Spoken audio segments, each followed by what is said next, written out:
नमस्कार दोस्तों, success study Baloda YouTube channel में आपका स्वागत है। 8th ग्रेड अभ्यास पुस्तिका के अंतर्गत कक्षा 8 विषय गणित का पाठ 11 क्षेत्रमिति यानी मेंसुरेशन। तो आज के इस वीडियो में हम मेंसुरेशन से संबंधित जो क्वेश्चन है उसको हल करना सीखेंगे। तो चलिए शुरू करते हैं आज का वीडियो और सीख लेते हैं कुछ नया। प्रश्न पहला है, चतुर्भुज PQRS का क्षेत्रफल ज्ञात कीजिए। यहाँ पर आपको दिया गया है एक चित्र, है ना, ये है चतुर्भुज PQRS, इस प्रकार से, है ना। इसका हमें क्षेत्रफल ज्ञात करना है। तो कैसे ज्ञात करना है, चलिए इसको हम सीखते हैं। तो आप देख रहे हैं कि यहाँ पर आपको QS दिया गया है विकर्ण। क्या दिया गया है? विकर्ण यानी डायगोनल। ओके, तो विकर्ण आपको दिया गया है 4 सेंटीमीटर। हमने लिखा D बराबर 4 सेंटीमीटर, D यानी विकर्ण डायगोनल, ठीक है ना। उसके बाद देख रहे हैं कि यहाँ पर H1 यानी आपको दो हाइट दी गई है, एक तो ये दी गई है और एक ये दी गई है। इसको हम 1 मान लेते हैं और इसको 2 मान लेंगे। तो H1 बराबर 3 सेंटीमीटर, ये यहाँ लिखा हुआ 3 सेंटीमीटर, ठीक है ना। और H2 बराबर 2 सेंटीमीटर, ये यहाँ लिखा 2 सेंटीमीटर। इसको हमने माना H1 और इसको माना H2, ठीक है ना। ये हमने यहाँ पर लिख दिया है। अब चतुर्भुज PQRS का क्षेत्रफल का सूत्र क्या है ना। चतुर्भुज PQRS का क्षेत्रफल बराबर 1/2 गुणा या गुणा D, अब इसमें कोई चिन्ह नहीं है, मतलब गुणा का चिन्ह है ना। तो 1/2 गुणा D ब्रैकेट में H1 प्लस H2, है ना, यानी दोनों ऊंचाई को हम जोड़ देंगे। तो देखिए 1/2 यहाँ कोई चिन्ह नहीं है, मतलब गुणा का चिन्ह है, ठीक है। D का मान कितना है? 4 सेंटीमीटर, ये हम लिखा 4। H1 प्लस H2, H1 का मान है 3 सेंटीमीटर और H2 का मान है 2 सेंटीमीटर, ये हम लिखा 3 धन 2, ठीक है ना। अब आगे 1/2 गुणा 4/1, अब 3 और 2 जोड़ देंगे, कितना जगह? 5/1। इनके बीच में कोई चिन्ह नहीं है, मतलब ये गुणा का चिन्ह है, ये हमने लिख दिया है गुणा का चिन्ह 5/1। अब जो संख्या कट जाती है उसे हम काट देंगे, है ना। देखिए 2 एकम 2, 2 दूनी 4, ठीक है। अब नीचे कोई संख्या है ही नहीं, ऊपर क्या बचा? 2 गुणा 5 यानी 2 पंजे 10, तो यह जाएगा 10 वर्ग सेंटीमीटर इसका क्षेत्रफल, ठीक है ना। यह आपका आंसर आ गया है, ठीक है। चलिए प्रश्न क्रमांक 2, एक ऐसे समचतुर्भुज का क्षेत्रफल ज्ञात कीजिए जिसके विकर्णों की लंबाइयाँ 12 सेंटीमीटर और 10 सेंटीमीटर हैं। यहाँ आपको दिए गए हैं दो विकर्ण, है ना। पहला विकर्ण है 12 सेंटीमीटर का, जिसे हमने माना है D1 12 सेंटीमीटर। दूसरा विकर्ण है D2 10 सेंटीमीटर। जब किसी समचतुर्भुज के दो विकर्ण दिए जाते हैं और आपको निकालना होता है क्षेत्रफल, तब सूत्र आपका हो जाएगा कि समचतुर्भुज का क्षेत्रफल बराबर 1/2 इंटू D1 D2, है ना। D1 D2 मतलब इसके बीच में गुणा का चिन्ह है, ध्यान आपको रखना है। जहाँ पर कोई चिन्ह नहीं होता है वहाँ पर गुणा का चिन्ह माना जाता है ना, बीच में। तो 1/2 हो गया। D1 कितना है? 12 है, हमने लिखा 12, और D2 आप देख रहे हैं 10 है, हमने लिखा 10, ठीक है ना। अब अंश और हर की संख्या आपस में कट रही है, उसको हम काट देंगे। 2 एकम 2 और 2 छक्का 12, है ना। क्या बचा? 6 गुणा 10, ठीक है ना। 6 में 10 से गुणा करते हैं तो होता है कितना? 60, यानी 60 वर्ग सेंटीमीटर। ये आपका हो जाएगा समचतुर्भुज का क्षेत्रफल, ठीक है ना। चलिए अगला क्वेश्चन है प्रश्न क्रमांक 3, 5 सेंटीमीटर भुजा वाले घन का आयतन ज्ञात कीजिए, है ना। घन का आयतन निकालने का सूत्र क्या है? घन का आयतन बराबर भुजा की घातांक 3, यानी भुजा गुणित भुजा गुणित भुजा। क्योंकि घन में क्या होता है? लंबाई, चौड़ाई और ऊंचाई तीनों बराबर होती है ना। यदि घना होता तो लंबाई गुणित चौड़ाई गुणित ऊंचाई आता, है ना। लेकिन यहाँ पर तीनों बराबर है। अब तीनों बराबर है तो उसे हम क्या कहते हैं? भुजा। तीनों क्या? भुजा गुणित भुजा गुणित भुजा। अब भुजा 3 बार आया है ना, इसलिए भुजा घातांक 3 हमने यहाँ पर लिख दी है। क्लियर? चलिए अब हम देखते हैं कि भुजा की माप आपको दी गई है 5 सेंटीमीटर। हमने लिखा 5 और इसकी घातांक लगा दी 3, क्योंकि घातांक लगी हुई ना, तो हमने घातांक लगा दिए 5 की घातांक 3। अब जितनी घातांक है उतनी बार उसके आधार को हम गुणा के रूप में लिख देंगे। 5 की घातांक 3 मतलब 5 गुणा 5 गुणा 5, ये लिखा। अब इनका गुणा कर देंगे। 5 में 5 गुणा करते हैं 25, और 25 में 5 गुणा करेंगे तो हो जाएगा 125। क्या हो जाएगा? 125, यानी 125 घन सेंटीमीटर आपका जो आंसर हो जाएगा, यानी ये घन का आपका आयतन हो जाएगा। ठीक है, चलिए प्रश्न क्रमांक 4। एक ऐसे घनाभ की ऊंचाई ज्ञात कीजिए जिसके आधार का क्षेत्रफल 18 वर्ग सेंटीमीटर और जिसका आयतन 90 वर्ग सेंटीमीटर है। देखिए, घनाभ की ऊंचाई हमें ज्ञात करनी है, तो उसका सूत्र लिखा हमने, घनाभ की ऊंचाई बराबर घनाभ का आयतन बटे आधार का क्षेत्रफल, है ना। आधार का क्षेत्रफल मतलब लंबाई गुणित क्या हो जाएगा? चौड़ाई। ये आपका हो गया आधार का क्षेत्रफल हो गया है। ठीक है ना। और ऊंचाई हमें ज्ञात करनी है, तो हम देख रहे हैं कि घनाभ का आयतन आपको दिया गया है 90 घन सेंटीमीटर। हमने लिखा आधार का आपको दिया गया है 18 वर्ग सेंटीमीटर, तो 18 से हम 90 को काट देंगे, 18 बजे 90, तो ऊंचाई हो जाएगी 5 सेंटीमीटर। ठीक है ना, क्योंकि आयतन कितना था? 90, तो 90 बटे 18 हो गया। ठीक है, चलिए प्रश्न क्रमांक 5। एक समलंब चतुर्भुज का क्षेत्रफल 42 वर्ग सेंटीमीटर है और इसकी ऊंचाई 6 सेंटीमीटर है। समांतर भुजाओं में से एक की लंबाई 8 सेंटीमीटर है, दूसरी समांतर भुजा की लंबाई ज्ञात कीजिए। इसका सूत्र हो जाएगा समलंब चतुर्भुज का क्षेत्रफल, है ना, समलंब चतुर्भुज का क्षेत्रफल बराबर 1/2 गुणा h ब्रैकेट में a प्लस बी। ए यानी क्या है? इसकी पहली भुजा, और बी यानी दूसरी समांतर भुजा, है ना। ये ए और बी क्या है? इनकी समलंब चतुर्भुज की समांतर भुजाओं के माप हैं, है ना। पहली के लिए ए और दूसरी भुजा के लिए बी। और एच यानी क्या हो गई? इनके बीच की लंबाई, जिसे हम ऊंचाई कहते हैं। ठीक है ना। अब इनका हम मानक देंगे।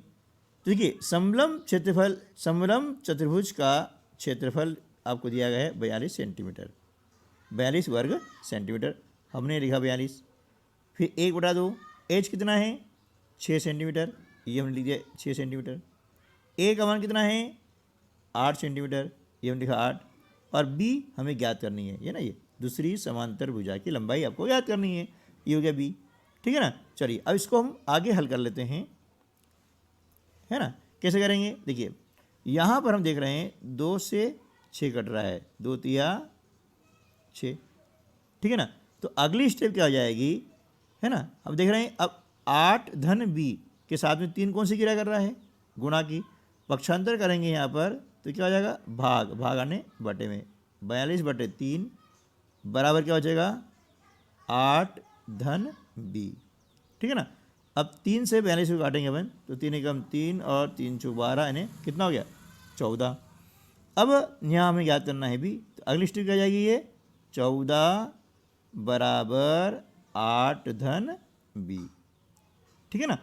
अब हमें ज्ञात करना है बी का मान, तो 8 का करेंगे पक्षांतर, है ना, तो हो जाएगा बी बराबर 14 माइनस 8। अब 14 में से 8 माइनस कर देंगे तो बचेगा बेटा 6 सेंटीमीटर, क्योंकि यहाँ पर सारी माप जो है सेंटीमीटर दी गई है, तो दूसरी भुजा की माप क्या हो जाएगी? 6 सेंटीमीटर। यानी हमारा उत्तर हो जाएगा दूसरी समांतर भुजा की लंबाई बराबर 6 सेंटीमीटर।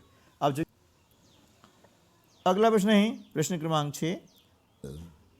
एक ऐसे बेलन की ऊंचाई ज्ञात कीजिए इसकी त्रिज्या 14 सेंटीमीटर और पृष्ठीय क्षेत्रफल 1936 वर्ग सेंटीमीटर हैं।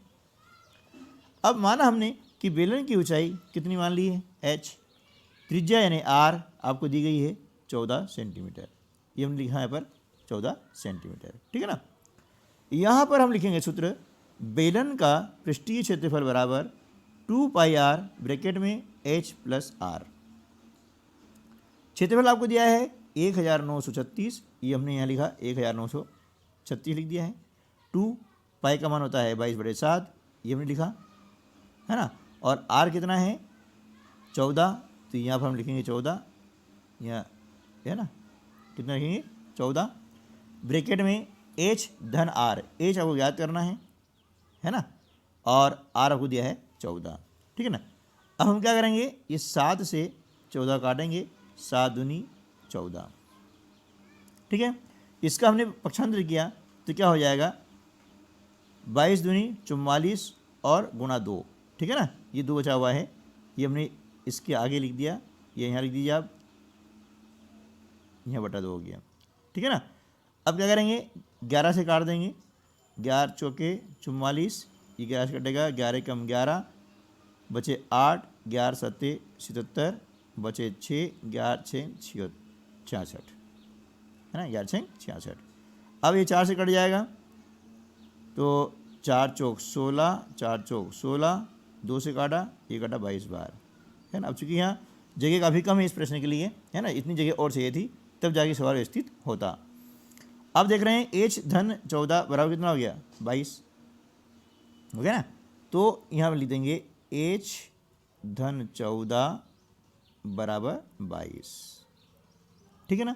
अब h का मान निकालना है तो क्या करेंगे कि 14 का करेंगे पक्षांतर, तो h बराबर 22 माइनस 14 बराबर आपका आ जाएगा 8 सेंटीमीटर, ये इसकी ऊंचाई हो जाएगी। ठीक है ना। इस प्रकार से जगह काफ़ी कम है ना, इसलिए हमें इस प्रकार से लिखना पड़ रहा है। आप क्या करें, एक के नीचे एक अपनी कॉपी में लिखें और व्यवस्थित इसको कर लें है ना। जगह इतनी और होती इसमें तो ये सवाल बिल्कुल व्यवस्थित हो जाता है ना। तो क्लियर, आपको समझ आ गया होगा है ना। चलिए अगला जो प्रश्न है, प्रश्न क्रमांक 7। एक मछली घर यानी एक्वेरियम घनाभ के आकार का है, जिसकी बाह्य माप 70 सेंटीमीटर गुणा 30 सेंटीमीटर गुणा 50 सेंटीमीटर है। इसके तल, पृष्ठभाग वाले फलक और पीछे वाले फलक को रंगीन कागज से ढकना है। आवश्यक कागज का क्षेत्रफल ज्ञात कीजिए। ठीक है। अब यहाँ पर भी इस प्रश्न के लिए जगह काफ़ी कम है ना, तो इसको आप अपनी कॉपी में व्यवस्थित उतार लें और उसको अच्छे से समझ लें। प्रश्न बहुत ही महत्वपूर्ण है और परीक्षा में ऐसे प्रश्न आते हैं। देखिए आपको यहाँ दिया गया है मछली घर की लंबाई है ना 70 सेंटीमीटर, ठीक है, चौड़ाई 30 सेंटीमीटर और ऊंचाई कितनी है 50 सेंटीमीटर। ठीक है ना। अब आधार का क्षेत्रफल, अब आधार का क्षेत्रफल यानी क्या होगा, लंबाई गुणित चौड़ाई। ये लिखा हमने, लंबाई कितनी है 70, चौड़ाई है 30, दोनों को हमने गुणा किया तो 2100 वर्ग सेंटीमीटर। ठीक है ना। अब पृष्ठभाग वाले फलक का क्षेत्रफल है ना, पृष्ठभाग वाले फलक का क्षेत्रफल यानी दोनों साइड वाले जो हैं आजू बाजू के है ना, उसका क्षेत्रफल निकालेंगे तो क्या हो जाएगा, चौड़ाई गुणित ऊंचाई। चौड़ाई है 30 सेंटीमीटर और ऊंचाई है 50, दोनों को हमने गुणा किया तो 1500 वर्ग सेंटीमीटर हो गया। अब पीछे वाले फलक का क्षेत्रफल, इसका हो जाएगा लंबाई गुणित ऊंचाई। लंबाई हमारी कितनी है 70 सेंटीमीटर, ऊंचाई है 50, दोनों हमने गुणा किया तो 3500 वर्ग सेंटीमीटर है ना। तो इस प्रकार से जैसे आपका जो एक्वेरियम है ना, ये इस प्रकार से, तो ये जो है हमारा क्या हो गया, पीछे वाला फलक एकदम पीछे है ना, इसमें आपको 3 दिया है, ये साइड वाला आ गया यानी पृष्ठभाग वाला, एक इस तरफ आ गया और एक सामने आ गया है ना। तो इस प्रकार से ये क्या हो गए, कितने हो गए, ये आधार नीचे वाला हो गया। ठीक है, इसके नीचे जो ऊपर वाला भाग हिस्सा है वही नीचे रहेगा। ठीक है, तो उसका क्षेत्रफल कितना हो गया 2100। ठीक है, पृष्ठभाग वाला नहीं, ये भाग और ये वाला 2 भाग हो गए ना। तो इसका कितना हो जाएगा, चौड़ाई गुणित ऊंचाई, ये चौड़ाई इसकी है और ये इसकी ऊंचाई है, इसे गुणा कर दिए हैं। अब पीछे वाले भाग का, पीछे की लंबाई हो गई है और ये हाइट यानी इसकी जो ऊंचाई ठीक है ना, इसका हमने गुणा कर दिया है। तो अब क्या करेंगे कि आवश्यक कागज का क्षेत्रफल कितना हो जाएगा, देखिए कि आधार का क्षेत्रफल धन पीछे वाले फलक का क्षेत्रफल और 2 गुणा पृष्ठभाग वाले फलक का क्षेत्रफल, क्योंकि जो पृष्ठभाग वाले जो फलक हैं वो 2 हैं और उनका जो क्षेत्रफल है वो दुगुना कर देंगे, ठीक है ना, 2 है तो यहाँ पर हम क्या करेंगे, आधार का क्षेत्रफल कितना है 2100, पीछे वाले फलक का क्षेत्रफल 3500, ये लिखा हमने, और पृष्ठभाग वाले फलक का क्षेत्रफल यानी एक का कितना है 1500, तो 2 का कितना हो जाएगा 3000। अब तीनों हम जोड़ देंगे तो यहाँ पर क्या हो जाएगा 8600 वर्ग सेंटीमीटर, यह उत्तर आ जाएगा, है ना, 8600 वर्ग सेंटीमीटर आपका उत्तर आ जाएगा, ठीक है ना। चलिए इस प्रश्न को आप एक नीचे उतार लें और इसको अच्छे से समझ लें। प्रश्न है क्रमांक 8,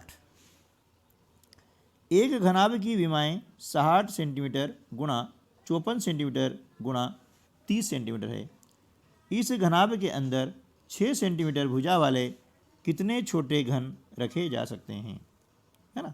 अब कितने छोटे घन रखे जा सकते हैं, इनकी संख्या ज्ञात करने के लिए क्या करेंगे, घनाभ के आयतन में जो घन हमें रखना है उसके आयतन का भाग लगा देते हैं, है ना, बहुत आसान तरीका है। तो देखिए घनाभ का आयतन बराबर लंबाई गुणित चौड़ाई गुणित ऊंचाई, है ना, 60 गुणा 54 गुणा 30, ये हम लिख दिया। अब 6 सेंटीमीटर भुजा वाला घन रखना है तो घन की लंबाई चौड़ाई और ऊंचाई तीनों बराबर होगी, इसलिए हमने लिखा है यहाँ पर 6 गुणा 6 गुणा 6, क्लियर। अब क्या करेंगे कि जो संख्या है कट जाती है इसको काट देंगे, देखिए 6 कम 6 और 6 पंजे 30, 6 कम 6 6 नवे की 54, 6 कम 6 और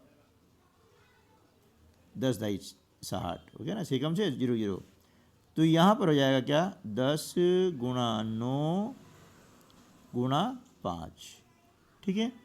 इनका गुणा कर देंगे, 5 नवे 45 और 45 का 10 गुणा करते हैं तो आता है 450, यानी 450 छोटे घनों की संख्या हो जाएगी, ये आपका आंसर हो जाएगा, ठीक है ना। इस प्रकार से हम यहाँ पर इसको कर सकते हैं, ठीक है। चलिए अगला प्रश्न है, प्रश्न क्रमांक 9, एक भवन में 18 बेलनाकार खंभे हैं, प्रत्येक खंभे की त्रिज्या 35 सेंटीमीटर है और ऊंचाई 5 मीटर है। इधर ना ये मीटर में दिया है और ये दिया है सेंटीमीटर में, ठीक है। 9 रुपये प्रति वर्ग मीटर की दर से सभी खंभों का वक्र पृष्ठीय क्षेत्रफल पर पेंट कराने का व्यय मतलब खर्च ज्ञात कीजिए, ठीक है ना। अब देखिए आपको यहाँ पर दिया गया है बेलनाकार खंभे की त्रिज्या यानी आर कितनी 35 सेंटीमीटर, ये आपको दी गई है, ठीक है ना। अब बाकी आपको दिया गया है ऊंचाई मीटर में दी गई है ना, और यहाँ पर रेट भी वर्ग मीटर में दिया गया है रंगाई कराने का, पेंट कराने का। तो हम क्या करेंगे, इस सेंटीमीटर को बदल देंगे हम मीटर में, यानी 0.35 मीटर हो जाएगा, है ना। दशमलव के बाद हम लिखेंगे तो क्या हो जाएगा मीटर में। ऊंचाई हमारे पास में 5 मीटर ऑलरेडी हमको दी गई है, ठीक है ना। चलिए तो अब क्या करेंगे, बेलनाकार खंबे का वक्र पृष्ठीय क्षेत्रफल बराबर हो जाएगा 2πRh, क्या हो जाएगा 2πRh। 2 लिखा हमने, पाई का मान है 22/7 लिख दिया, आर कितना है 0.35 ये लिखा हमने, h आपको दिया है 5, ठीक है, ये हमने लिख दिया यहाँ पर 5, ओके। चलिए अब दशमलव के बाद में हम देख रहे हैं, है ना, दशमलव के बाद में यहाँ पर क्या है कि 2 अंक हैं ये, है ना, 3 और 5, तो क्या करेंगे इस दशमलव को हटा करके नीचे 2 शून्य लगा देते हैं, यानी यहाँ 1 नहीं अब क्या हो गया 100 हो गया है, ठीक है ना। अब काट देंगे, देखिए 7 से काटेंगे तो 7 पंजे 35, ठीक है ना। 5 से काटा 100 को 20 बार, ठीक है ना। फिर 2 से काटा 20 को 10 बार, अब 2 से कटेगा 22 11 बार कटेगा और 10 कटेगा 5 बार कटेगा, ठीक है ना। अब ये 5 से ये 5 कट गया, ठीक है। अब क्या बचा,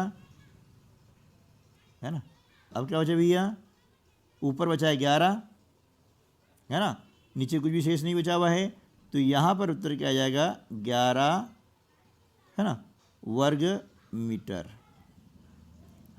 हमारा उत्तर किस में आएगा, मीटर में आएगा, 11 वर्ग मीटर। क्लियर। अब हमें क्या करना है, इसका खर्च। तो आपको यहाँ दिया गया है 9 रुपये प्रति वर्ग मीटर दर से, है ना, पेंट कराने का व्यय कितना आएगा। तो यहाँ पर नीचे लिख देंगे, क्योंकि यहाँ पर क्या है जगह बहुत कम दी गई है। तो पेंट कराने का व्यय, है ना, क्या आ जाएगा, पेंट कराने का व्यय यानी खर्च। तो एक से अनेक में क्या करते हैं, गुणा करते हैं। तो यहाँ पर 1 वर्ग मीटर का कितना है, 9 रुपया है, इसलिए 11 में हम क्या करेंगे, 9 का गुणा कर देंगे, तो उत्तर हो जाएगा 11 9 99 रुपये। ठीक है ना, ये आपका खर्च हो जाएगा। ठीक है, इस प्रकार से जो है प्रश्न को हल कर सकते हैं। प्रश्न क्रमांक 10, 21 सेंटीमीटर चौड़ाई वाले एक आयताकार कागज को चौड़ाई के अनुदिश मोड़कर 30 सेंटीमीटर त्रिज्या वाला एक बेलन बनाया जाता है। बेलन का आयतन ज्ञात कीजिए। यहाँ पर आपको दिया गया है कागज की चौड़ाई। अब देखिए, कागज की चौड़ाई को हमने मतलब उसके बेलन बनाई है, तो क्या हो जाएगा कि कागज की चौड़ाई हो जाएगी बेलन की ऊंचाई, जो कि आपको दी गई कितनी, 21 सेंटीमीटर, ये लिखा हमने। अब त्रिज्या यानी कितनी है, ये आप देख रहे हैं यहाँ पर 30 सेंटीमीटर त्रिज्या है, हमने लिखा त्रिज्या यानी r बराबर 30 सेंटीमीटर, है ना। अब हम क्या करेंगे, इसका आसानी से जो है यहाँ पर आयतन ज्ञात कर सकते हैं, है ना। देखिए, जो मान दिया गया है वो हमने लिखा है, बेलन का आयतन बराबर पाई r स्क्वायर h। पाई का मान 22/7 लिखा हमने, r का वर्ग है यानी r कितनी 30 सेंटीमीटर, तो वर्ग है, हमने यहाँ लिखा 2 बार 30 गुणा 30, और एज कितना है 21 सेंटीमीटर, ये लिखा हमने 21 सेंटीमीटर। ठीक है ना। चलिए, अब जो संख्या घटेगी उसे हम काट देते हैं, 7 एकम 7 और 7 या 21, बस। अब कोई संख्या घटने लायक है नहीं, तो इनको हम लिख लेंगे 22 गुणा 30 गुणा 30 गुणा 3। ठीक है ना। तब क्या करेंगे, देखिए अब ये शून्य है, 2 शून्य हम यहाँ लगा दिए पहले से ही ऑलरेडी। अब 3 का गुणा कितने में किया, 3 तिया 9, 9 तिया 27, 27 में हम क्या करेंगे 22 का गुणा कर देंगे, है ना, या 22 में 27 से गुणा कर देंगे, एक ही बात है। तो 27 दूनी 54 के 4, हासिल के कितना गए 5, है ना। 27 दूनी 54 और 5 कितना हो जाएगा 59। ठीक है ना, 27 दूनी 54 के 4, हासिल के 5 और 54 और 5 59। तो यहाँ पर हो जाएगा ये इस प्रकार से 59,400 घन सेंटीमीटर, है ना। सेंटीमीटर की घातांक 3 लगाते हैं तो इसे पढ़ते हैं घन सेंटीमीटर, या घन लिख भी सकते हैं। ठीक है ना। तो इस प्रकार से जो है ये बेलन का आयतन हम ज्ञात कर सकते हैं। ठीक दोस्तों, तो आज की वीडियो में बस इतना ही, मिलते हैं अगली वीडियो में, तब तक के लिए नमस्कार, जय हिंद।